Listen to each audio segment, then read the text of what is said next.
Hi mga be! Welcome back to my another video. Ngayon nga kasama ko nga pala yung mga kaibigan ko dahil nag-overnight nga talaga sila sa amin. At ngayon umaga nga mga be, pupunta nga talaga kami sa Gumaos para maligo at magbanding mga be. At ngayon nga pala mga be, dito nga tayo sa harapan ng barangay hall namin dahil nakatira lang naman ako sa San Rafael Jose Pangaliban Camarines Norte. Ay hala, ang OA. So ayan na nga pala mga be, naglalakad nga pala kami dyan dahil wala pa nga talaga si Kent at andyan pa lang talaga si Edge mga be. At kulang talaga kami ng isang motor kaya naman talaga kami tatlo ay naglakad na lang talaga at si Diana nga lang talagang sumakay muna kay Edge. At sa kinasamaang palad mga be, kakalakad nga namin talaga, inabutan talaga kami ng sobrang lakas lang naman ng ulan. Kaya naman talaga napahinto na lang muna talaga kami dito sa may tindahan at inantay talaga na maghulaw mga be. At sa tinagal-tagal nga mga be, grabe talaga nagpaulan na rin talaga kami kaya naman hindi ako nakapag-video at ngayon nga sa video na to ay kumakain kami dahil anong oras na rin talaga yun mga be. 1:40 na rin siya ng hapon mga be, kaya naman talaga napagdesisyonan talaga namin na kumain nga talaga muna dahil gutom na rin talaga kami ng mga oras na yun mga be. Para naman nga talaga mga be, pagpunta talaga namin dun sa pupuntahan namin na liguan ay talaga namang busog na nga talaga kami at ang intindi na talaga namin ay ang pagligo namin at ang mga food trip na mga chicheria and then kung ano-ano pa. At ayan nga pala mga ben, nakasakay na nga talaga kami dahil tapos na nga talaga kaming kumain at na nga sila nagre-ready na rin talaga at ayan na rin talaga yung binili namin na alam nyo na yan kung ano yan. At ayan na nga, nagbabiyahe na nga kami ulit mga ben dahil medyo malayo nga talaga yung liguan na pupuntahan talaga namin. At ngayon nga mga ben, dito na nga talaga tayo sa Gumaos kung saan talaga kami maliligat. Napakaganda talaga ng dagat mga ben dahil wala talaga siyang kaalon-alon. At sobrang ganda rin yung mga ben dahil wala nga talaga siyang kainit-init kahit alas 2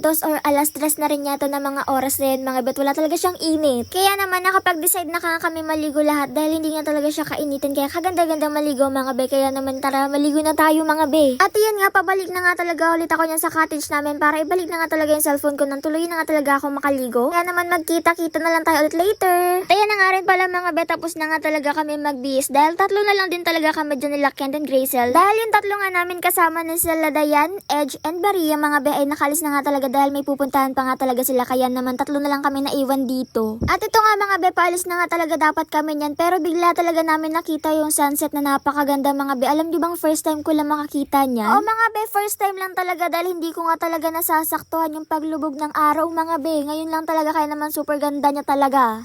At ayan na nga mga be, uwian na nga tayo dahil anong oras na rin talaga dahil dadaan pa nga talaga kami ng Paracali dahil balak pa talaga namin maglugaw dun mga be dahil super lamig talaga kaya naman ayan, nasa biyahe na tayo ulit. At ayan na nga pala mga be, nasa lugar na nga pala tayo ng Paracali dahil maghahanap na nga talaga kami ng makakainan namin na lugaw mga be. At ayan na nga pala mga be, andito na nga tayo sa kainan talaga ng lugaw at andito na rin kami at mga nakaupo na rin talaga at kakain talaga ng lugaw. Kaya kakain na muna kami.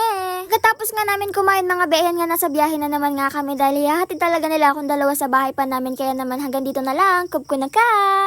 Am I really that much to handle? Breaking these niggas down like a camel. You don't really know you.